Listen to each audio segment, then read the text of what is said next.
राजस्थान सरकार के मिशन 2030 की कार्यशाला में सभापति अमृतलाल कलासवा ने आयुक्त दुर्गेश रावल पर कार्यशैली पर सवाल उठाए। उन्होंने कहा कि शहर के विकास कार्यों को अवरुद्ध करके मिशन 2030 की बात करना गलत है। आयुक्त पहले मिशन 2023 की बात करें।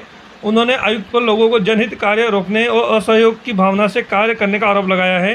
कार्यशाला के बीच में सभापति, उपसभापति सुदर्शन जैन, पार्षद, व्यापारी और प्रबुद्धजन छोड़कर चले गए। राजस्थान सरकार की ओर से मिशन 2030 को लेकर नगर परिषद डूंगरपुर की कार्यशाला हंगामेदार रही। सभापति नगर परिषद अमृतलाल कलासवा ने आयुक्त दुर्गेश रावल की कार्यशैली पर सवाल उठाते हुए मौजूदा वर्ष 2023 के विजन और मिशन के तहत कार्य करने की बात कही।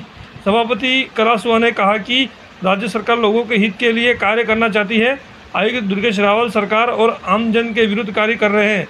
मिशन 2030 को लेकर शहर के 40 पार्षद और सभापति के किसी भी प्रकार की चर्चा किए बगैर ही अपनी मनमर्जी से कार्यशाला रखी है। इस कार्यशाला को लेकर कोई सूचना या तैयारी बैठक जनप्रतिनिधियों के साथ नहीं की गई है। कार्यशाला के एक दिन पहले ही सादे कागज में निमंत्रण देकर बुलाया गया है, जहां पर इस कागज में राजस्थान मिशन 2030 के तहत सुझाव लिखने की बात कर रही है।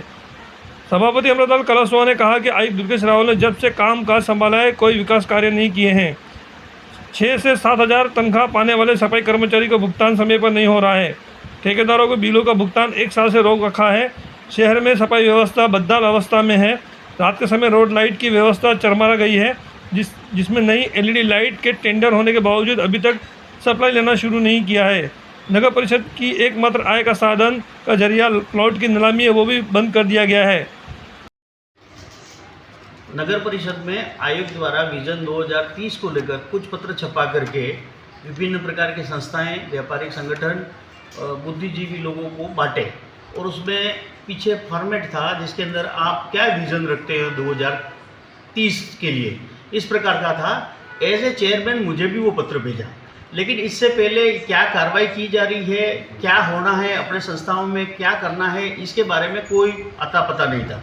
इसके बाद में जब मैं वहाँ जाकर के कहा कि भाई आप 2030 की विज़न की बात कर रहे हो, 2023 के विज़न के बारे में आपका क्या कहना है, क्योंकि हमारी इस संस्थान के अंदर सारे कर्मचारी अधिकारियों को कभी तो ओलंपिक के नाम से बाहर भेज दिया जाता है, कभी राशन बांटने के लिए बाहर भेज दिया जाता है, कभी मोबाइल बांटने के लिए बंद कर दिया जाता है।